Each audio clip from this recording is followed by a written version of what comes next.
mean, that game's pretty simple. It's this dude right here. I mean, young pup has a tough outing last start, right? He's not sharp.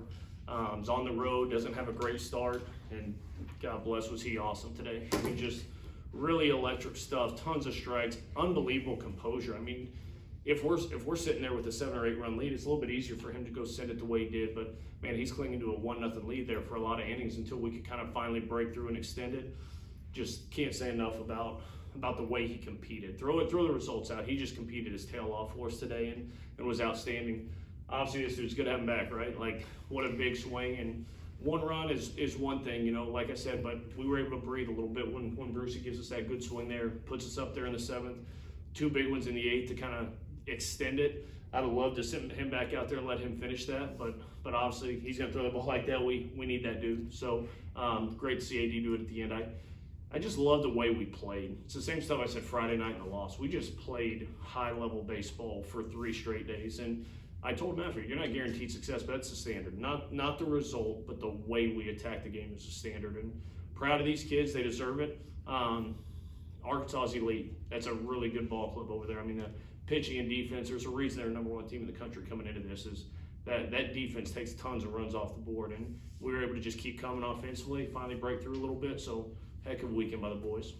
Yeah, Coach, obviously the Sunday starter spot was in question until late last night. You ended up going with Zane Adams. What was the kind of thought process and decision right there for you to decide? Yeah, I mean, obviously we were just trying to see how the weekend played out a little bit, you know. And I think Zane had a pretty good idea. I actually came in and Sean Stryker, our trainer, goes, Zane came in early and told me he's starting tomorrow. I was like, all right, well, I guess we got to start Zane tomorrow then. But I think he knew he was probably getting the ball there depending on how things went. And, you know, if the previous 2 games go differently, maybe you go with a different guy right there. But the way he threw the baseball, I mean, this guy had a chance to not show up to school.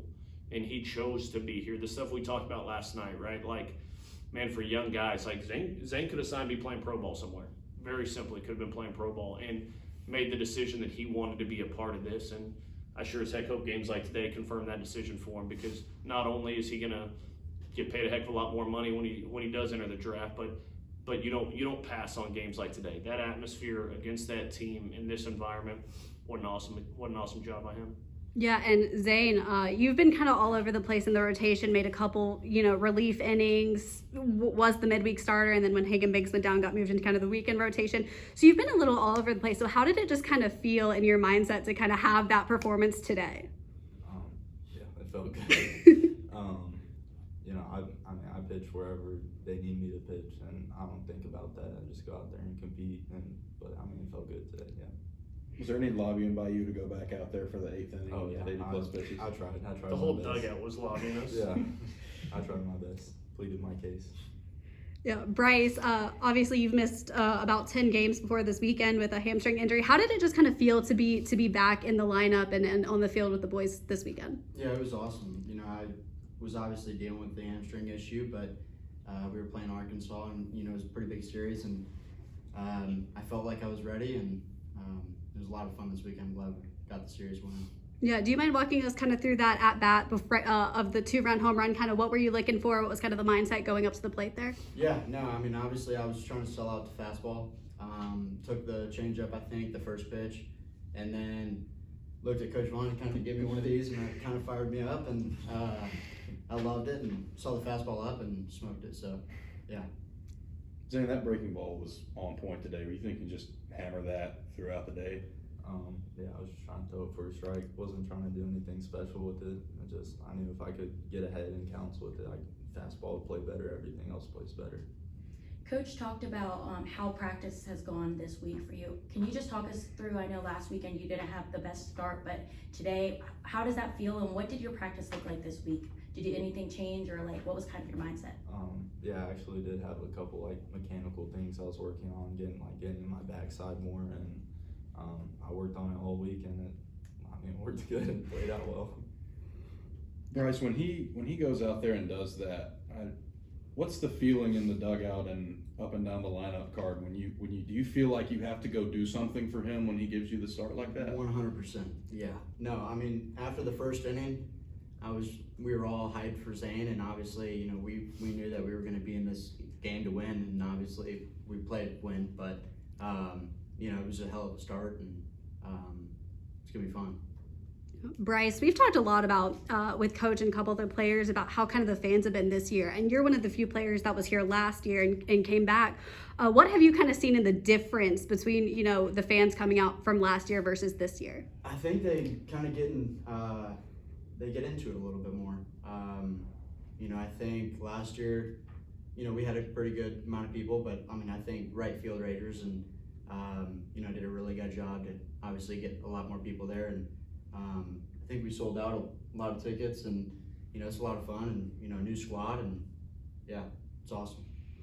Yeah, Coach, you guys are now 2-1 with the camo hat. Y'all brought that back this weekend. I know that was a big deal last year with Jason Jackson's team in May and June. Whose decision was it to bring those back?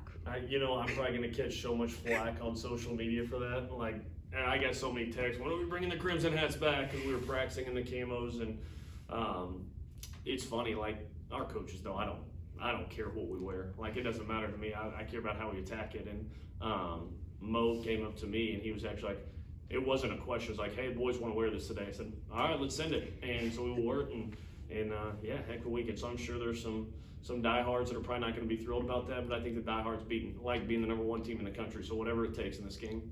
Speaking of #1 teams in the country, it may be that the next one comes here next weekend. So what's the mentality going to have to be in order to come out and kind of replicate some of the things that you did well? Yeah, I mean, I think for one, you know, I think A&M will slide into that probably with the results kind of around the country right now. I think for these guys, man, they showed they can compete with them, you know, and I think that's belief is everything in this game, like believing you belong. You talk about the crowd. I think Bruce is exactly right. I think what they did last year started getting guys in the stands a little bit, that we were able to kind of start this year, start filling it up and doing some of that. And A&M presents a different challenge. You know, Arkansas is that's the best pitcher staff in the country, and I don't think it's very close from top to bottom. You know, I mean, what they run out there.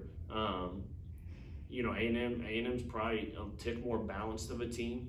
Braden Montgomery, you know, Jace Lavalette, they've got that superstar freshman. Probably a little bit more of an offensive group, still can really pitch. I mean, there's a reason they're probably going to be there. It'll present a little bit different of a challenge. But you had 2 Texas guys sitting up here, and man, be fun competing against the Ags this weekend. Yeah, Coach, 3 walks between the last 2 ball games, and walks have been an issue with the pitching staff. How big was that for the pitching staff? Yeah, tell them it's science, man. It's science, right? You don't put guys on for free; it's hard to hit, and that's so much easier said than done. So much easier. I'm never the coach. You will never hear me say throw strikes. I don't think this guy's ever stepped on the mound like, I think I'm going to spray it a little bit today. Those guys compete every single day with it, but I think the results of that do matter, you know, and I think it's your mentality with it. It's, can I get ahead? These guys track. JJ has a whole spreadsheet of stuff that they track every day. You know, first pitch strike, ahead in 3 pitches. Those things are huge. We've done those at a pretty high level this year, but what we haven't been awesome at is finishing. You know, if 1-2's a chase pitch, that's fine. 2-2's got to be in the zone. And we've too many times 2-2's been a ball since it's 3-2. Not only does the pitch count go up, but the freebies end up going up. Zaner, that's a reason. I mean, that guy was finished 8 innings and right at or just under 100 pitches. And that tells you that's just attacking a tick more. So I think mentality does matter, but I think that's the reality of it. When you don't put guys on for free, hitting's just hard. Hitting, you saw that last weekend with us. Hitting's not easy, and the more we attack, the more we can kind of be the bully and go attack them, you know, the better I think we set ourselves up for success. Zane, I want to get your reaction to this. I don't know if you're thinking about this in the moment, but that was the longest start that a starting pitcher has gone for this team this season. How does that make you feel confidence-wise going forward? It tells me that I can go out there and just attack. I don't need a nibble to get guys out. I don't have to make a perfect pitch every time. My stuff's good enough. Just those strikes and plays. You kind of got yourself into a jam. I forget what inning it was, but you had 2 guys on the corners. What was kind of going through your head, and how, especially as a freshman, as a young guy, how are you able to keep that mentality like you just have to get 1 more out to get out of the inning?